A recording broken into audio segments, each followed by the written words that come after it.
പാലക്കാട് ജില്ലയിലെ നെല്ല് സംഭരണവുമായി ബന്ധപ്പെട്ട് കർഷകർക്ക് പണം കൊടുക്കാൻ ഒരുപാട് തടസ്സങ്ങളുണ്ടായിരുന്നു.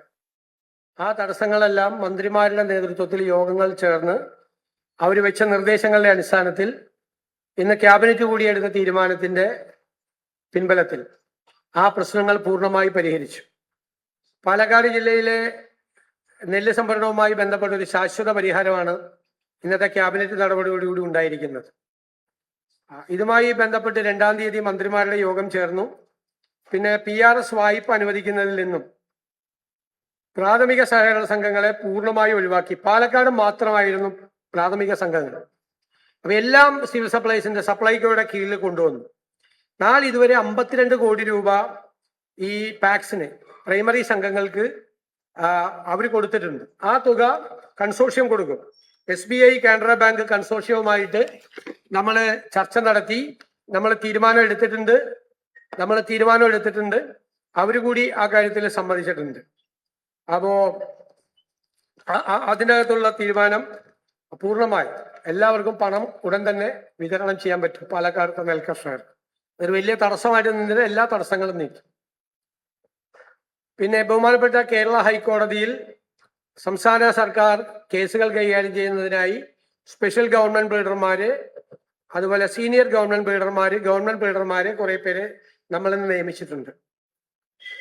തൃശൂർ പൂരവുമായി ബന്ധപ്പെട്ട് മുണ്ടത്തിക്കോട് ഗ്രാമത്തിലെ കട്ടക്കുളം പ്രദേശത്തെ വെടിമരുന്ന് ശാലയിലുണ്ടായ സ്ഫോടനത്തിൽ അപകടത്തിൽപ്പെട്ടവർക്ക്, അതായത് ചികിത്സയിലിരിക്കെ മരണപ്പെട്ടവരുടെ ആശ്രിതർ, അപകട സ്ഥലത്ത് നിന്ന് ലഭിച്ച ശരീര ഭാഗങ്ങളുടെ DNA പരിശോധനയിൽ കണ്ടെത്തിയവരുടെ ആശ്രിതർ എന്നിവർക്ക് എല്ലാവർക്കും 14 ലക്ഷം രൂപ വെച്ച് ധനസഹായം അനുവദിക്കുന്ന കാര്യത്തിൽ തീരുമാനമെടുത്തിട്ടുണ്ട്.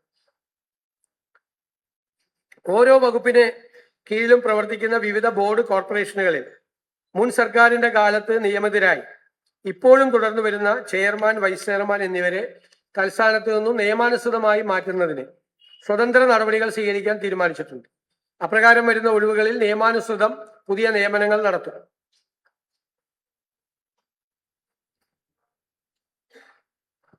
അന്തരിച്ച നവീൻ ബാബുവിന്റെ സഹധർമ്മിണി ശ്രീമതി മഞ്ജുഷയുടെ നിവേദനം പരിഗണിച്ച് കണ്ണൂർ ജില്ലാ ADM ആയിരുന്ന നവീൻ ബാബുവിന്റെ മരണകാരണത്തെ പറ്റി അന്വേഷിക്കുന്നതിനായി CBI അന്വേഷണത്തിന് കേന്ദ്ര സർക്കാരിനോട് ശുപാർശ ചെയ്യാൻ തീരുമാനിച്ചു.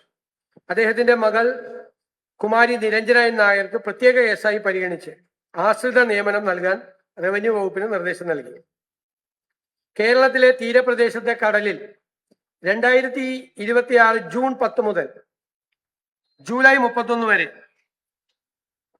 52 ദിവസം ട്രോളിംഗ് നിരോധനം ഏർപ്പെടുത്തുന്നതിന് തീരുമാനിച്ചു.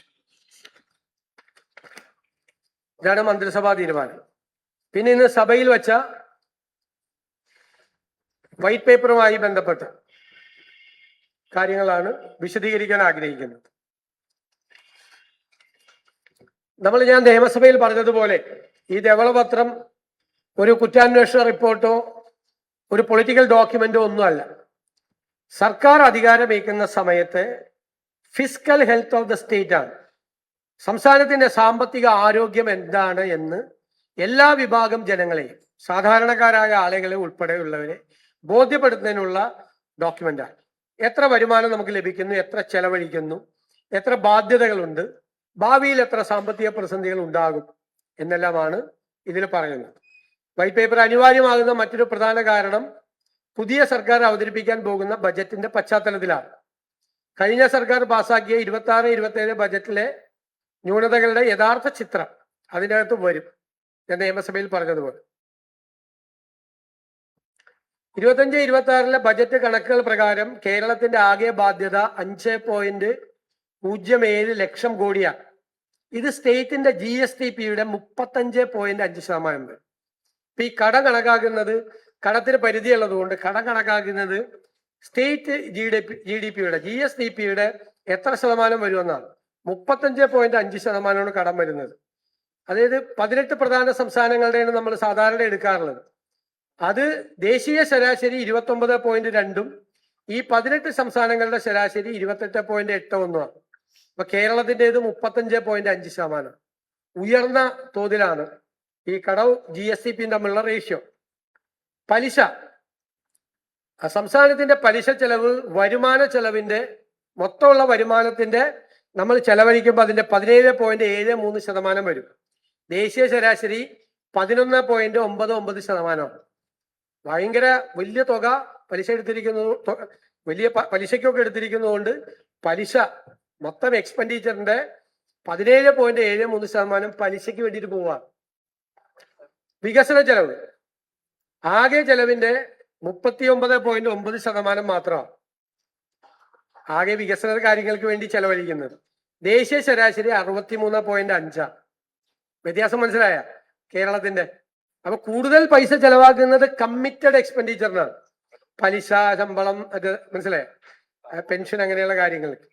മറ്റത് നേരെ 39.9 നമ്മുടെ ആവുമ്പോൾ 63.5 അവര് വികസന കാര്യങ്ങൾക്ക് ചെലവാക്കുന്നത്. പിന്നെ ക്യാപിറ്റൽ എക്സ്പെൻഡിച്ചറാണ്, മൂലധന ചെലവ്. അത് മൊത്തം GSDPയുടെ 1.34% മാത്രമാണ്. ദേശീയ ശരാശരി 3.2, സംസ്ഥാനങ്ങളുടെ ശരാശരി 3.09. അതായത് കടം എടുക്കുന്നത് മൂലധന ക്യാപിറ്റൽ എക്സ്പെൻഡിച്ചറിനല്ല വിനിയോഗിക്കുന്നത്. മൊത്തത്തിന്റെ ഒരു 1.34% മാത്രമേ വരുന്നുള്ളൂ. പിന്നെ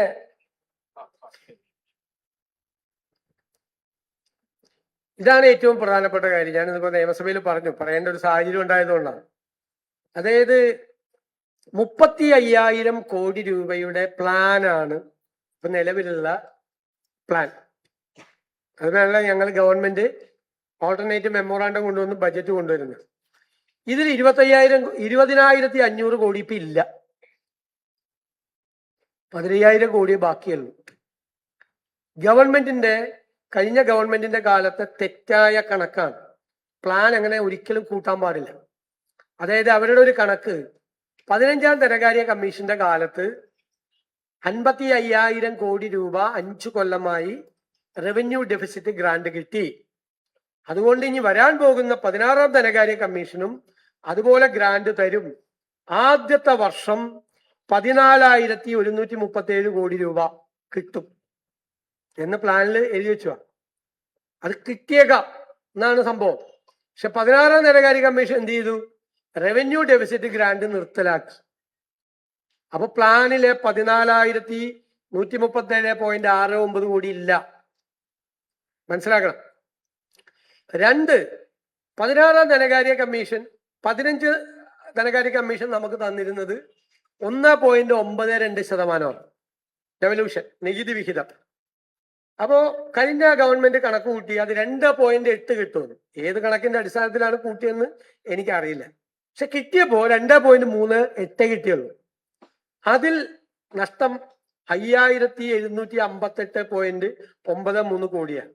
ഇതിന് പുറമെ മറ്റേല ഗ്രാന്റ് കിട്ടുമെന്ന് പ്രതീക്ഷിച്ച ഗ്രാന്റ് കിട്ടാത്തത് 603 കോടി.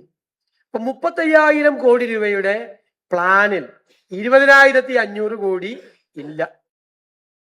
ഒരു ഗവൺമെന്റും കേരള ചരിത്രത്തിൽ ഇതുവരെ ഫേസ് ചെയ്യാത്ത ഗുരുതരമായ സിറ്റുവേഷനാണ് നമ്മൾ. പ്ലാനിന്റെ 35,000 കോടിയിൽ ഇവര് പ്രതീക്ഷിച്ചെന്ന് പറഞ്ഞിട്ട് വെച്ച 20,500 കോടി ഇല്ല. ഇതാണ് ഏറ്റവും ഗുരുതരമായ സാഹചര്യം. ഒരു ഗവൺമെന്റ് അങ്ങനെ ചെയ്യാൻ പാടില്ല. കിട്ടിയേക്കാം, കിട്ടും എന്നെല്ലാം പറഞ്ഞ് പ്ലാൻ ഉണ്ടാക്കാമോ? അങ്ങനെ ഉണ്ടാക്കിയ പ്ലാനാണ്. നോക്കിക്കോ, ഷെയർ ഓഫ് സെൻട്രൽ ടാക്സസിൽ ആ ഷോർട്ട് ഫോള് 2.8 കിട്ടുമെന്ന് പ്രതീക്ഷിച്ചെടുത്ത് 2.3 കിട്ടിക്കഴിഞ്ഞപ്പോൾ 3 to 8 കിട്ടിക്കഴിഞ്ഞപ്പോൾ ഉള്ളത്. റവന്യൂ ഡെഫിസിറ്റ് ഗ്രാന്റിന്റെ 14,137 രൂപ ടോട്ടലാണ്. 20,500 ഞാൻ പറഞ്ഞതിന്റെ സ്പ്ലിറ്റപ്പാണ് അടുത്ത്. അപ്പൊ പിന്നെ അതുകൂടാതെ സർക്കാർ അടിച്ചേൽപ്പിച്ച അധിക ബാധ്യത, പോയ സർക്കാർ അടിച്ചേൽപ്പിച്ച അധിക ബാധ്യത, ജീവനക്കാർക്കും പെൻഷൻകാർക്കും ഉള്ള DA DR കുടിശ്ശിക. DA ജീവനക്കാർക്കും, DR പെൻഷൻകാർക്കും. സപ്ലൈകോ, കാരുണ്യ ഇൻഷുറൻസ് കോൺട്രാക്ടർമാർക്ക്, പിന്നെ medical services corporation, SC ST കുടിശ്ശിക, ലോക്കൽ ബോഡിക്ക് അടക്കം 48,733 കോടി രൂപ.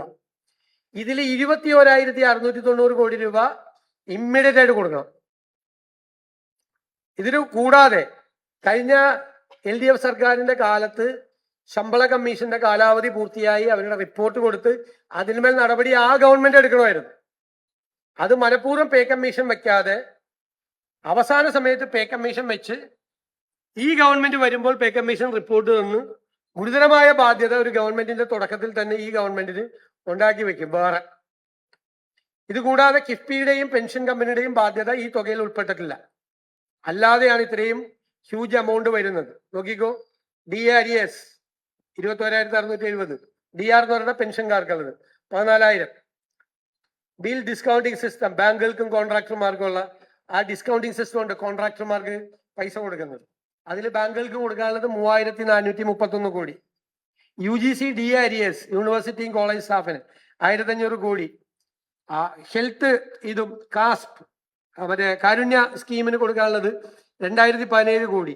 സപ്ലൈകോയ്ക്ക് കൊടുക്കാനുള്ളത് 2,893 കോടി. മെഡിക്കൽ സർവീസസ് കോർപ്പറേഷൻ 476 കോടി. SC/ST സ്കോളർഷിപ്പ് അരിയസ് പോലും കൊടുത്തിട്ടില്ല, 377 കോടിയാണ്. പിന്നെ തദ്ദേശ സ്വയംഭരണ സ്ഥാപനങ്ങളുടെ മൂന്നാം ഗഡു കൊടുക്കാതെയാണ് പോയത്, 1,982. അങ്ങനെയാണ് 48,733 വരുന്നത്. ഇനി ഇമ്മീഡിയറ്റ് ആയിട്ട് കൊടുക്കേണ്ട തുക നേരെ DAD അതെല്ലാം സപ്ലൈകോ KMC എല്ലാം ഇത് ഇമ്മീഡിയറ്റ് ആയിട്ട് 21,000 കോടി രൂപ ഇപ്പൊ കൊടുക്കണം. പിന്നെ കേരളത്തിലെ ട്രഷറിയിൽ വലിയ തുക ക്യാഷ് ബാലൻസ് വെച്ചിട്ടാണ് സർക്കാർ പോയതെന്നും പറഞ്ഞുള്ള വ്യാപകമായ പ്രചരണമാണ്. ഇത് 2015, 16, 16, 17 സാമ്പത്തിക വർഷങ്ങളിൽ ട്രഷറിയും മെച്ചപ്പെട്ടായിരുന്നു. 17, 18, 18, 19 അത് ബാലൻസ് കുറയാൻ തുടങ്ങി. ഈ ബാലൻസിൽ ഒരു കാര്യമില്ല. കാരണം വെച്ചാൽ ഓരോ സമയത്ത് വരുന്ന പൈസ ഇപ്പൊ ഒരു 6,000 കോടി വരാൻ കാര്യം IGSTയും സെൻട്രൽ ഗ്രാൻഡും വന്നു. പക്ഷെ മെയ് 16 ആയപ്പോഴേക്കും അത് 2,000 കോടിയായിട്ട് ചുരുങ്ങി. മെയ് 16-ന് 2,212 കോടിയായി. അപ്പൊ ഈ പൈസ ഇപ്പോ വ്യാപകമായി ഒരു പ്രചരിപ്പിച്ചത്, സോഷ്യൽ മീഡിയയിലെല്ലാം പ്രചരിപ്പിച്ചത് ബാക്കി പൈസ വെച്ചിട്ടാണ് ഗവൺമെന്റ് പോകുന്നത്. അതുകൊണ്ടാണ് ഞാൻ നിയമസഭയിൽ ഉദാഹരണം പറഞ്ഞത്. ഇപ്പൊ നിങ്ങൾക്ക് ഒരാൾക്ക് ശമ്പളം കിട്ടുന്നു 50,000 രൂപ. അപ്പൊ നിങ്ങൾ എന്തൊക്കെയാണ് സാധാരണ പൈസ കിട്ടിക്കഴിഞ്ഞാൽ പലചരക്കടയിൽ കൊടുക്കണം, പാലുകാരന് കൊടുക്കണം, പത്രക്കാരന് കൊടുക്കണം, മീറ്റ് മേടിക്കണമെങ്കിൽ നോൺ വെജ് ആണെങ്കിൽ അവിടെ കൊടുക്കണം, മീൻകാർക്ക് കൊടുക്കണം. ഒരുപാട് ഒബ്ലിഗേഷൻസ്. ഇത് കഴിയുമ്പോൾ ഒന്നും ഉണ്ടാവില്ലല്ലോ സാധാരണ. പക്ഷെ നിങ്ങൾ വീട്ടിൽ ചെന്ന് മുറി അടച്ചിട്ട് നിങ്ങളുടെ ജീവിത പങ്കാളിയോട്, രണ്ടുപേരും ഉള്ളതുകൊണ്ടാണ് ഞാൻ പറയുന്നത്, പറയുവാണ് 50,000 രൂപ പോക്കറ്റിലുണ്ട്, ഇവിടെ ഇരിക്കുന്നുണ്ട് 50, ഒറ്റ പൈസ ഇല്ല, കണ്ടാന്നേ. പക്ഷെ വാതിൽ തുറക്കാൻ പറ്റില്ല. എന്താ വാതിൽ തുറന്ന പലചരക്കടക്കാരൻ നിൽക്കുവാണ്, പാലുകാരൻ നിൽക്കുവാണ്, പത്രക്കാരൻ നിൽക്കുവാണ്, മീൻ കൊണ്ടുവന്ന ചേച്ചി വരെ അവിടെ നിൽക്കുവാണ് വാതിക്കാൻ. ഇതാണ് ഈ ബാക്കി ഖജനാവിൽ വെച്ചിട്ടെന്ന് പറഞ്ഞതിന്റെ വളരെ സിമ്പിളായിട്ട് സാധാരണക്കാർക്ക് മനസ്സിലാകാൻ വേണ്ടിയിട്ടാണ് ഞാൻ ഈ ഉദാഹരണം പറഞ്ഞത്. ഇതാണ് ബാക്കി വെച്ചേക്കണെന്ന് പറഞ്ഞത്. അന്നാ ബാക്കി വെച്ചാൽ മൂന്നാം ഗഡു കൊടുത്തിട്ട് പോയിരുന്നില്ലേ? ഏറ്റവും SC/ST കുട്ടികളുടെ സ്കോളർഷിപ്പ് കൊടുത്തിട്ട് പോയിരുന്നില്ലേ? സ്കോളർഷിപ്പ് കൊടുക്കാനുള്ള തുകയാണ്, അത് കൊടുത്തില്ല. മൂന്നാം ഗഡു കൊടുത്തില്ല. മരുന്ന് മേടിക്കാനുള്ള കാശ് KMCSL കൊടുക്കാൻ പാടില്ലായിരുന്നു, അതും കൊടുത്തില്ല. ഒടുക്കത്തെ വിലക്കയറ്റമാണ് കേരളത്തിൽ. 2,893 കോടി രൂപ കൊടുക്കാനുണ്ട് സപ്ലൈകോയ്ക്ക്. മാർക്കറ്റിൽ ഇടപെടേണ്ട ഏജൻസിയാണ്, കൊടുത്തില്ല. അപ്പൊ ഇത് ഈ ജനങ്ങളെ കബളിപ്പിക്കാൻ വേണ്ടി നടത്തിയ ഒരു കാര്യമാണ് ഈ ട്രഷറി ബാലൻസ്. മനസ്സിലായല്ലോ? ഇത്രയും ബാധ്യത വെച്ചിട്ടാണ് ചെയ്തിരിക്കുന്നത്. ഇത് ട്രഷറിയുടെ കണ്ടില്ലേ ആ ബാലൻസ്, ക്ലോസിംഗ് ബാലൻസ് അവസാനത്ത് നോക്കിയ 2024, 25 10 മാസം നെഗറ്റീവായിരുന്നു. ഏത് ട്രഷറി പൈസ ഉണ്ടായില്ല 12 മാസത്തില്. കഴിഞ്ഞ വർഷം 7 മാസം നെഗറ്റീവായിരുന്നു ഈ തുക. ഇപ്പോൾ ഇത് അവസാനം 16-ാം തീയതി 2,212 കോടിയാണ്. അപ്പൊ അത്രയും നമുക്ക് ഒബ്ലിഗേഷൻസ് ഉണ്ട്, ഡെറ്റ് ഒബ്ലിഗേഷൻസ് ഉണ്ട് നമ്മൾ ചെയ്യാൻ വേണ്ടിയിട്ട്. ഇതൊക്കെ വെറുതെ ആളുകളെ പരിഹസിക്കുന്നതിന് വേണ്ടി പറയാണ്.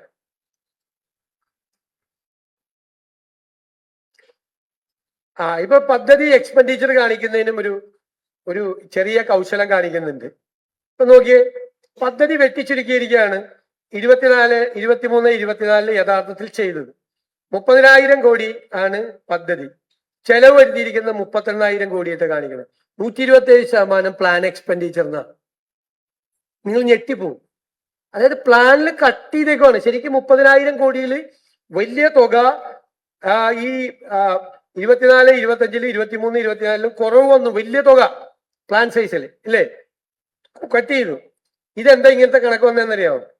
കിഫ്ബിയുടെ പൈസ, പെൻഷൻ ഫണ്ടിന്റെ പൈസ, ട്രാൻസ്പോർട്ടിന്റെ പൈസക്ക് ഇതിന്റെ കൂടെ കൂടിയേക്കും. അതെങ്ങനെ പ്ലാൻ എക്സ്പെൻഡിച്ചർ ആവുന്നു? കണക്ക് റിയലിസ്റ്റിക് അല്ല. ഫിനാൻസ് പോലും അറിയാതെയാണ് ഇങ്ങനത്തെ ഒരു കണക്ക് തയ്യാറാക്കി.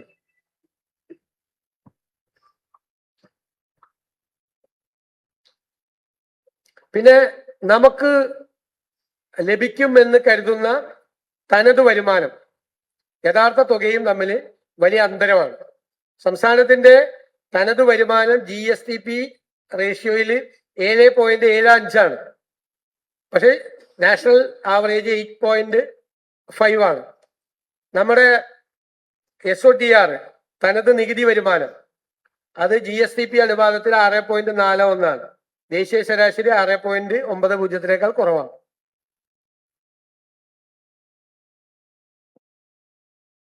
ഇനി കിഫ്ബി ഒരു പ്രതിഭാസമാണ്. അതായത് ബഡ്ജറ്റ് ചെയ്തൊരു എക്സ്ട്രാ ബഡ്ജറ്ററി ആണെന്ന് പറഞ്ഞിട്ട് ഉണ്ടാക്കിയതാണ്. എന്ത് ഗുണമാണ് അതുകൊണ്ട് ഉണ്ടാക്കിയതെന്നും കൂടി വ്യക്തമാക്കും. കാരണം സംസ്ഥാനത്തെ വരുമാനത്തിൽ നിന്നും ലഭിക്കുന്ന വരുമാനത്തിൽ നിന്ന് ലഭിക്കുന്ന മോട്ടോർ വെഹിക്കിൾ സെസ് എല്ലാ വർഷവും കൊണ്ട് പോകും. 2000 കോടി മുതൽ 3000, 4000 കോടിയൊക്കെ ആവും. അതാണ് അവരുടെ അടിസ്ഥാന ഫണ്ട്. അപ്പൊ അത് ബജറ്റിൽ നിന്ന് കൊടുക്കുന്നതാണ്. അവര് കടം മേടിക്കുന്ന വലിയ പലിശക്കാണ്. അതിനെക്കുറിച്ച് വലിയ ആക്ഷേപമുണ്ട്. വലിയ പലിശയ്ക്ക് കടം മേടിക്കുമ്പോൾ സോവറിൻ ഗ്യാരണ്ടി സ്റ്റേറ്റ് കൊടുക്കണം. അതായത് ഇവർക്ക് അടയ്ക്കാൻ പറ്റില്ല. കാരണം ഇവരുടെ ഇൻകം ജനറേറ്റിംഗ് ആയിട്ടുള്ള വരുമാനം ഉണ്ടാക്കുന്ന ഒരു പദ്ധതിയും കിഫ്ബിയിലില്ല. അപ്പോൾ കിഫ്ബിക്ക് ഒറ്റയ്ക്ക് തിരിച്ചടയ്ക്കാൻ പറ്റില്ല. അപ്പൊ എന്ത് ചെയ്യും? വീണ്ടും സർക്കാരിലേക്ക് വരും.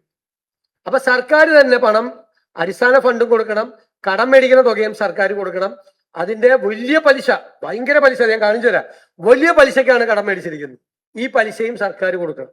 അപ്പൊ സർക്കാരിന്റെ മീതെയുള്ള ഒരു ബാധ്യതയായി.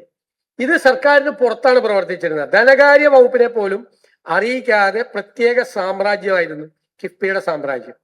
അപ്പൊ ഞങ്ങൾ തീരുമാനിച്ചിരിക്കുന്നത്, ക്യാബിനറ്റും തീരുമാനിച്ചിട്ടുണ്ട്, അത് ഒരു പഠനം നടത്തി എന്താണ് ചെയ്യേണ്ടതെന്ന് ദോഷകരമല്ലാത്ത രീതിയിൽ ഒരു തീരുമാനം കിഫ്ബിയുടെ കാര്യത്തിലുണ്ടാവും പഠനം നടത്തിയതിനു ശേഷം.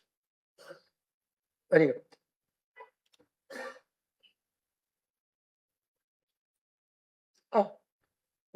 പലിശ നോക്കിയേ. 8.809.56 അവസാനത്തെ കോളം. പലിശ നോക്കിയേ. പലിശ നിരക്കാണ്. ഇതിനേക്കാൾ കുറഞ്ഞ പലിശ നിരക്കിൽ കിട്ടും. ഗ്ലോബൽ ഫിനാൻസ് മാർക്കറ്റിൽ കിട്ടും. സ്റ്റേറ്റ് പോലും ഇത്രയും വലിയ പലിശക്കല്ല എടുക്കുന്നത്. ഈ പലിശക്ക് എടുത്തിട്ട് ഇവിടുത്തെ ബാങ്കിൽ കൊണ്ട് 6%, 7% ഡെപ്പോസിറ്റ് ചെയ്യും. മനസ്സിലായി? അപ്പൊ അത് വലിയ ഒരു ഇതാണ്. പിന്നെ ഓരോ ജില്ലകളിലും ഒരു വിധത്തിലുള്ള ഒരു റീജിയണൽ ബാലൻസും ഇല്ലാതെ വിവേചനമാണ് ചെയ്തിരിക്കുന്നത്. ഏറ്റവും കൂടുതൽ ചെയ്തിരിക്കുന്നത് കണ്ണൂരാണ് പരിപാടി കൊടുത്തിരിക്കുന്നത്. രണ്ടാമത്തെ കോളം നോക്കിയേ. അപ്രൂവ്ഡ് 20.4% കണ്ണൂര്. രണ്ടാമത്തത് 16.7% തിരുവനന്തപുരത്ത്. 3 പാലക്കാട് 15%. 4 എറണാകുളം 11.4%. ബാക്കിയൊക്കെ നോക്കിയേ. 3.9, 2.4, 5.5, 1.4, 4.5. ഡിസ്ക്രിമിനേഷൻ ഉണ്ടായിരുന്നു വിവിധ ജില്ലകളിൽ വികസന പ്രവർത്തനങ്ങൾ അനുവദിച്ചേ.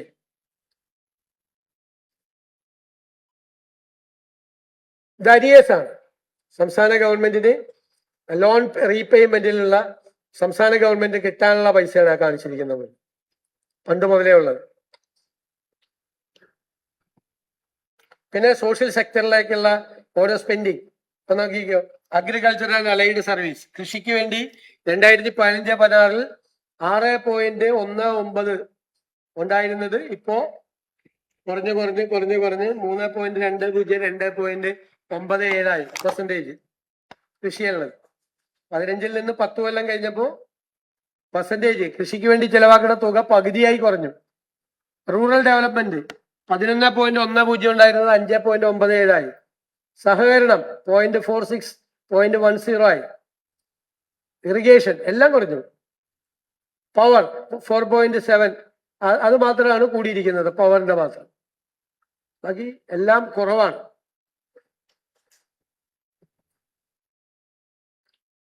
ഇതാണൊരു ചിത്രം.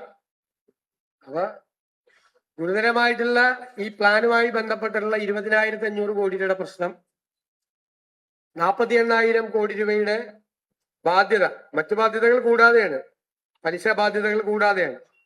പെട്ടെന്ന് അടച്ചു തീർക്കേണ്ട 21,000 കോടി രൂപ, പിന്നെ കിഫ്ബിയുടെ ബാധ്യത, പെൻഷൻ ഫണ്ടിന്റെ ബാധ്യത ഉൾപ്പെടെ വലിയ ബാധ്യതയാണ് ഉള്ളത്. ഇതാണ് സംസ്ഥാനത്തിന്റെ യഥാർത്ഥ സാമ്പത്തിക ആരോഗ്യ ചിത്രം.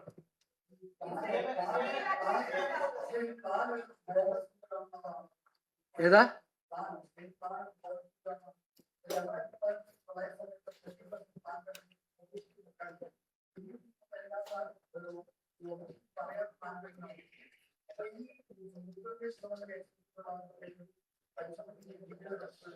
അല്ല, അത് നമുക്ക് നമ്മുടെ കയ്യിൽ കൃത്യമായ കണക്കുണ്ട്.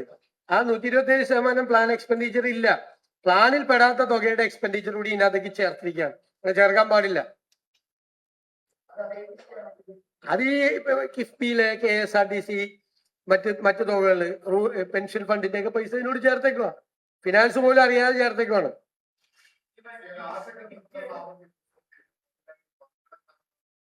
അല്ല, മറികടക്കാനുള്ള മാർഗങ്ങൾ ഞങ്ങൾ ആലോചിച്ചുകൊണ്ടിരിക്കുകയാണ്. മറികടക്കണമല്ലോ, ചെയ്യാതിരിക്കാൻ പറ്റില്ല. അതിനുള്ള മാർഗങ്ങൾ അന്വേഷിച്ചുകൊണ്ടിരിക്കുകയാണ്. ഉറപ്പായിട്ട് ആ മാർഗങ്ങൾ ഉണ്ടാവും. പക്ഷെ ഇതാണ് യഥാർത്ഥ സിറ്റുവേഷൻ എന്ന് കേരളത്തിലെ ജനങ്ങൾ അറിയണം. ഞാൻ ആദ്യം പഠിക്കും. അത് പഠിച്ചിട്ട് അവര് നൽകുന്ന റിപ്പോർട്ടിന്റെ അടിസ്ഥാനത്തിൽ. അല്ലല്ല, അത് വേറെ സംവിധാനം ഉണ്ടാക്കും.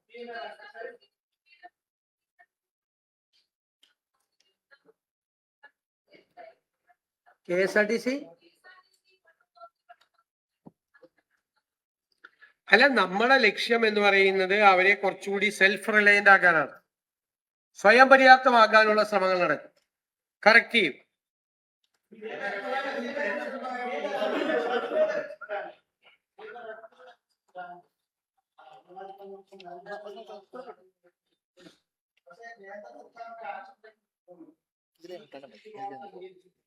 എങ്ങനെ?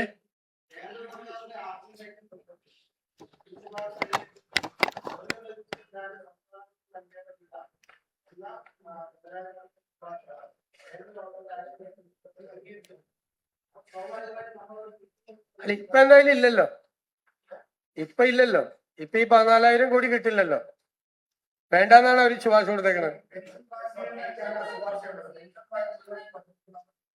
അല്ല, ആളുകള് ജീവനക്കാരായിട്ടുള്ള ആളുകള്, സംഘടനകളൊക്കെ ശുപാർശ തന്നിട്ടുണ്ട്. ഞങ്ങളത് പരിഗണിച്ചിട്ടില്ല. ഇതുവരെ ചർച്ച ചെയ്തിട്ടില്ല, പരിഗണിച്ചിട്ടില്ല.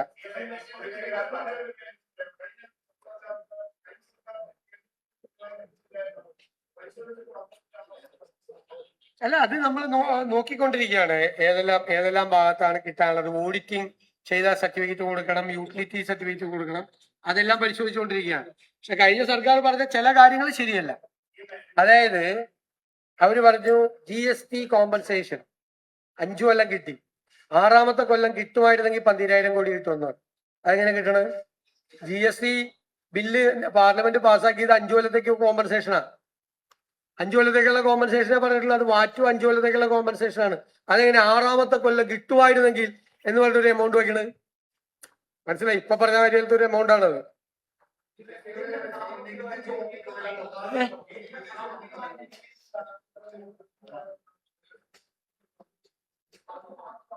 അല്ലല്ലോ, ഇതിപ്പോ ഞാൻ ചോദിക്കട്ടെ, അങ്ങനെയാണെങ്കിൽ 55,000 കോടി രൂപ ഇന്ത്യയിലെ ഏറ്റവും കൂടുതൽ ഈ റവന്യൂ ഡെഫിസിറ്റ് ഗ്രാന്റ് കിട്ടിയ സംസ്ഥാനങ്ങളിലൊന്ന് കേരളമാണ്.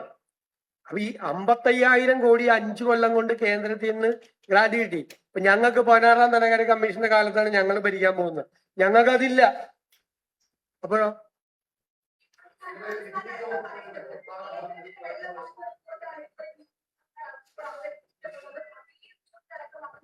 എവിടെയാണ്, ഏത് ഭാഗത്താണ് കാണുന്നതെന്ന് പറഞ്ഞാൽ? ഏത് ഭാഗത്താണ് അങ്ങനത്തെ ഒരു വെള്ളപൂശൽ? എവിടെയാണുള്ളത്? ഇതൊക്കെ ഈ ക്ലീഷേ വന്ന കുറെ വാചകങ്ങളാണ്. പ്രത്യേകിച്ച് ഈ ഇടതുപക്ഷത്തിലുള്ള കമ്മ്യൂണിസ്റ്റുകാർ ഉപയോഗിക്കുന്ന ക്ലീഷേ വന്ന കുറെ വാചകങ്ങളാണ്, കുറെ ലെഫ്റ്റ് ജാർഗൻസ്. അതൊന്നും വെച്ചുകൊണ്ട് റിയൽ ആയിട്ടുള്ള കണക്കാണ്, റിയൽ കണക്കാണ്. അത് ലെഫ്റ്റ് ജാർഗൻസ് വെച്ചുകൊണ്ട് ക്ലീഷേ വന്ന വാചകങ്ങളൊന്നും വെച്ചുകൊണ്ട് കണക്കല്ലാതാവില്ല. മനസ്സിലായില്ലേ? കണക്ക് തന്നെയാണ്, അതിലൊരു വ്യത്യാസമില്ല.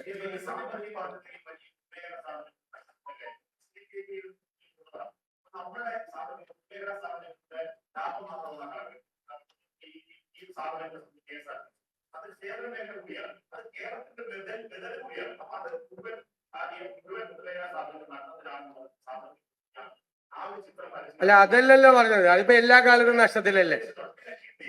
അല്ല എല്ലാം കൂടി ചോദിക്കില്ലേ, ഞാനിപ്പോ ആദ്യം ചോദിച്ചതിന് മറുപടി പറയാം. KSRTC പല കാലത്തിലും നഷ്ടത്തിലായിരുന്നു, പക്ഷെ ഇതുപോലൊരു നഷ്ടം ഉണ്ടായിട്ടില്ല. 47,000 ജീവനക്കാരുണ്ടായിരുന്നു ഉമ്മൻചാണ്ടി സർക്കാരുള്ള സമയത്ത്. അന്ന് ഇതിന്റെ 1/4 തുക കൊടുക്കണ്ട സ്റ്റേറ്റ് ഗവൺമെന്റ് സഹായിക്കാൻ. 5,000 ഷെഡ്യൂൾ ഉണ്ടായിരുന്നു അന്ന്. ഇപ്പൊ 3,000 താഴെ ഷെഡ്യൂളും 22,000 ജീവനക്കാരേ ഉള്ളൂ. അന്ന് കൊടുത്ത സർക്കാർ കൊടുത്ത സഹായത്തിന്റെ 5 ഇരട്ടിയാണ്, 4 ഇരട്ടി 5 ഇരട്ടിയാണ് ഇപ്പോ സ്റ്റേറ്റ് കൊടുക്കുന്നത്. അതെന്താ അങ്ങനെ പറ്റിയത്? ജീവനക്കാരുടെ എണ്ണവും കുറഞ്ഞു, അപ്പൊ സാലറി ലയബിലിറ്റി കുറയില്ലേ? ഇതും കുറഞ്ഞു, ഷെഡ്യൂളും കുറഞ്ഞു, വണ്ടി അത്ര ഓടുന്നില്ല, പക്ഷെ ചെലവ് കൂടുകയാണ്. അതിന്റെ അർത്ഥം എന്താ? അതൊക്കെ ശ്രദ്ധിക്കണം. സേവനം മാത്രമല്ല, അതിനെയൊക്കെ കുറെ കൂടെ സെൽഫ് റിലയന്റ് ആക്കാനും കൂടി ശ്രമിക്കണം. മനസ്സിലായില്ലേ? അതങ്ങനെ പൊക്കോട്ടെ, ഇതിങ്ങനെ പൊക്കോട്ടെ. ഇത് സേവനമാണെന്ന് പറയാൻ പറ്റില്ല. സേവനത്തിന്റെ രീതി ചെയ്യണം.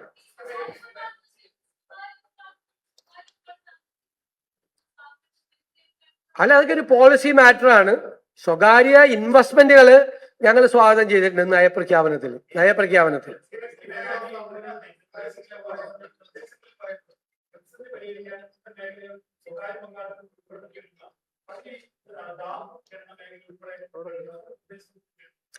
അല്ലെന്നേ, ഞങ്ങൾ പറഞ്ഞല്ലോ, നമ്മൾ തന്നെ അസംബ്ലി പറഞ്ഞല്ലോ, ഗവൺമെന്റ് പല സ്ഥലത്തും ബിസിനസ് റൺ ചെയ്യാൻ പറ്റില്ല. ഒരു ഗവൺമെന്റ് കേപ്പബിൾ അല്ല. എല്ലാ ഗവൺമെന്റുകളും അതിൽ നിന്ന് വിഡ്രോ ചെയ്യാണ്. ചില കമ്മിറ്റഡ് ആയിട്ടുള്ള ചില ഏരിയയിൽ മാത്രമേ നിൽക്കാൻ പറ്റുള്ളൂ. ബാക്കിയുള്ള സ്ഥലത്ത് ഗവൺമെന്റിന്റെ ജോലി ഫെസിലിറ്റേറ്ററുടെ ജോലിയാണ്. വേറെ സൗകര്യങ്ങൾ ആളുകൾക്ക് വന്ന് ഇൻവെസ്റ്റ് ചെയ്യാനും ആളുകൾക്ക് സംരംഭങ്ങൾ കൊണ്ടുവരാനുമുള്ള അന്തരീക്ഷം ഉണ്ടാക്കി കൊടുക്കുക, ഫെസിലിറ്റേറ്റ് ചെയ്യുക എന്നാണ്. ഗവൺമെന്റ് മുടക്കുന്ന പൈസ ഗവൺമെന്റിന് 3 കൊല്ലത്തിനും 5 കൊല്ലത്തിനിടയിൽ തിരിച്ചു കിട്ടണം. അതാണ് നമ്മുടെ പോളിസി.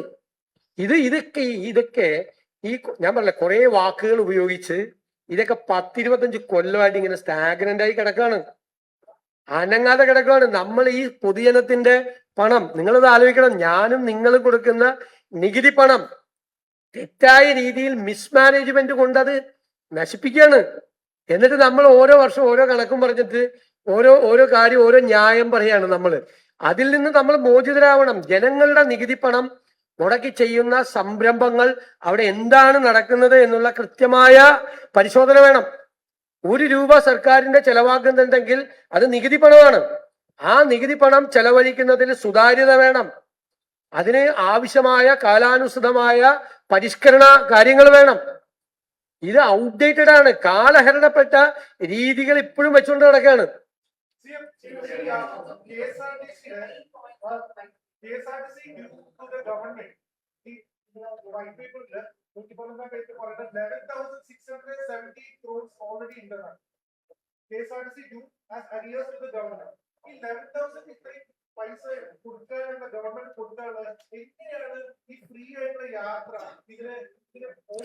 അല്ല, അത് ഞങ്ങൾ അനൗൺസ് ചെയ്ത ഒരു വെൽഫെയർ സ്കീം അല്ലേ, അതിന് ഗവൺമെന്റ് ഗ്രാന്റ് കൊടുക്കും അവർക്ക്. അല്ലാതെ KSRTCക്കാരോട് പൈസ കൊടുക്കാൻ പറയും. ഗവൺമെന്റ് ഗ്രാന്റ് കൊടുക്കും. ഗവൺമെന്റിന്റെ ഒരു വെൽഫെയർ സ്കീമാണത്.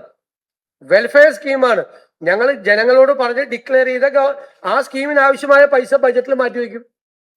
മനസ്സിലായില്ല? അത് KSRTCയുടെ ബാധ്യത ആവില്ല.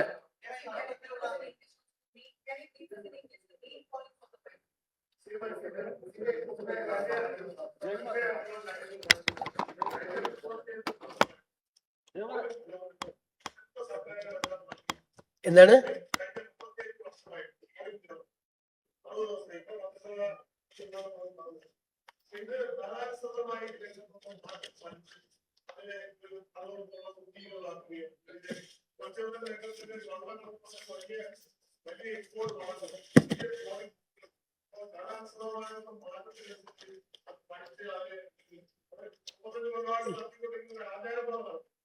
ആചാരമല്ല. ഈ മൺസൂൺ കാലത്ത് മത്സ്യത്തിന്റെ പ്രജനനം നടക്കുന്ന ഏറ്റവും വലിയ സീസണാണ്. ആ സീസൺ സമയത്ത് വലിയ തോതിലുള്ള മത്സ്യബന്ധനം ഉണ്ടായാൽ, യന്ത്രവൽകൃത മത്സ്യബന്ധനം ഉണ്ടായാൽ അത് മത്സ്യത്തിന്റെ പ്രജനനത്തെ ബാധിക്കും എന്നുള്ള സയന്റിഫിക് ആയിട്ടുള്ള ഫൈൻഡിങ്. അതുകൊണ്ടാണ് ആചാരം പോലെ ചെയ്തുകൊണ്ടിരിക്കുന്നത്, ഈ മാസങ്ങളിൽ ചെയ്തുകൊണ്ടിരിക്കുന്നത്. അതാണ് സയന്റിഫിക് ഫൈൻഡിങ്. മറ്റൊരു ശാസ്ത്രീയമായ ഒരു കണ്ടുപിടുത്തം ഉണ്ടാകുന്നത് വരെ നമ്മളത് ഫോളോ ചെയ്യാണ്. ഇപ്പൊ നമ്മൾ ഈ ട്രോളിംഗ് നിരോധിച്ചില്ലെങ്കിൽ മത്സ്യത്തൊഴിലാളികളുടെ ഭാഗത്ത് നിന്ന് അതിശക്തമായ എതിർപ്പുണ്ടാവും, ഭയങ്കര എതിർപ്പുണ്ടാവും. മത്സ്യത്തൊഴിലാളികളുടെ, സാധാരണ മത്സ്യത്തൊഴിലാളികളുടെ ഭാഗത്ത് നിന്ന് ഈ ട്രോളിംഗ് നിരോധിച്ചില്ലെങ്കിൽ അതിശക്തമായ എതിർപ്പുണ്ടാവും. പിന്നെ കാലാവസ്ഥ അനുകൂലമല്ലല്ലോ.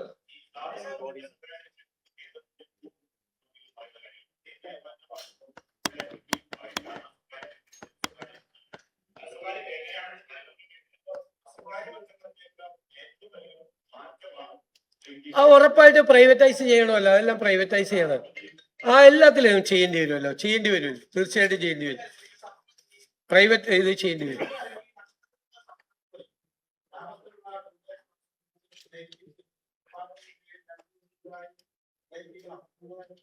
ലയിപ്പിച്ചുകൊണ്ട് നമ്മൾ ഇങ്ങനെ ചെയ്യണം. അതായത് ഇച്ചിരി വരുമാനമുള്ള ഒരു വീടും വരുമാനം ഇല്ലാത്തൊരു വീടും കൂടി ഒരുമിച്ച് പോയെന്ന് പറഞ്ഞിട്ട് അതല്ല. നമ്മൾ സപ്ലൈകോയെ സെൽഫ് റിലയന്റ് ആക്കാനുള്ള ഒരു സ്കീം നമ്മൾ പ്രഖ്യാപിക്കും. അല്ല, അത് വെറുതെ കണക്കിൽ എഴുതി വെക്കാനേ പറ്റുള്ളൂ, അല്ലാതെ വേറെ ഗുണമില്ലല്ലോ. നമുക്ക് സപ്ലൈകോയ്ക്ക് മാർക്കറ്റിൽ ഇടപെട്ട് സാധാരണ മാർക്കറ്റിൽ വിലക്കയറ്റം ഉണ്ടാകുമ്പോൾ അവർ 13 എസെൻഷ്യൽ കോമോഡിറ്റീസിന് സബ്സിഡി കൊടുത്തിട്ടാണ്, വിതരണം ചെയ്തിട്ടാണ് മാർക്കറ്റിൽ ഇടപെടുന്നത്. ആ സബ്സിഡി കൊടുക്കേണ്ട തുക ഗവൺമെന്റ് കൊടുക്കുക. അതിന് പകരം അവരെ സെൽഫ് റിലയന്റ് ആക്കി അവർക്കത് ഗവൺമെന്റ് സബ്സിഡി ഇല്ലാതെ തന്നെ അവർക്ക് സബ്സിഡി കൊടുക്കാൻ പറ്റാവുന്ന ഒരു സാഹചര്യത്തിലേക്ക് സപ്ലൈകോയെ എത്തിക്കാനാണ് ഞങ്ങൾ നോക്കുന്നത്. ഇനി മതിയല്ല.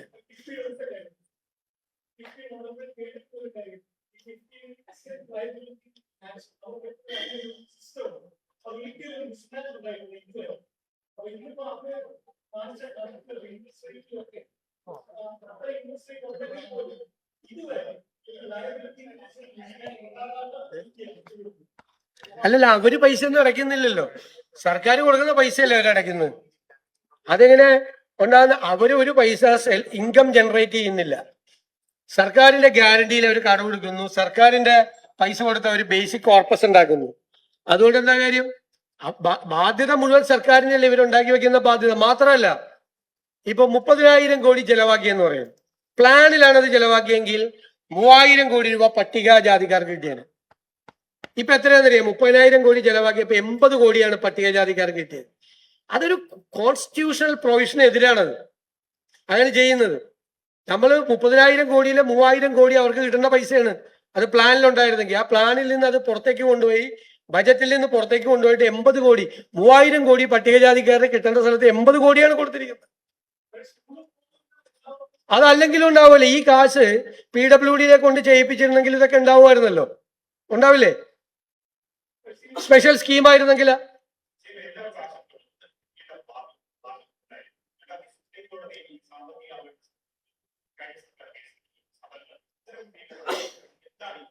എല്ലാം കൂടി ഒരുമിച്ച് തീരുമാനിക്കാൻ പറ്റില്ലല്ലോ. കിഫ്ബിയുടെ കാര്യം ഞാൻ വളരെ കൃത്യമായിട്ട് പറഞ്ഞു.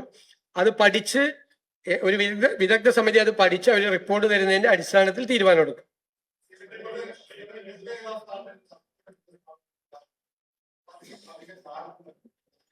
അത് പരിശോധിക്കും, ഉറപ്പായിട്ട് പരിശോധിക്കും. ഞാൻ നേരത്തെ പറഞ്ഞല്ലോ, നമുക്ക് കുറെ എണ്ണത്തിന് നമുക്ക് സെൽഫ് റിലയന്റ് ആക്കണം, കുറെ എണ്ണത്തിനെ സ്ട്രീം ലൈൻ ചെയ്യണം, കുറെ കാര്യങ്ങൾ ചെയ്യണം. അപ്പൊ നമ്മള് today we placed before the Honorable Kerala Legislative Assembly a status report on the Kerala's fiscal health. This is not a political document. This is the real situation of the state finance. You know that the last government presented a budget on the floor of the assembly only a few months back. They had a plan of 35,000 crores.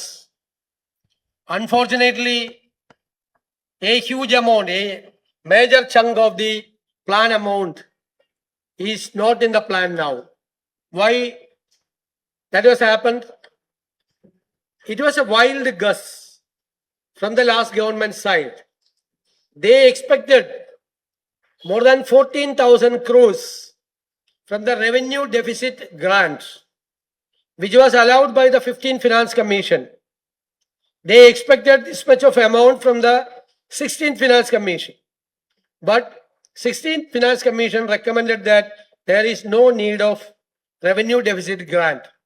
So the expected amount 14,000 crores is not there. Another thing, the last government expected the devolution of taxes, the percentage may be raised from 1.92 to 2.8. That was a wild guess. No information from the Finance Commission. Without getting any information, they calculated 2.8.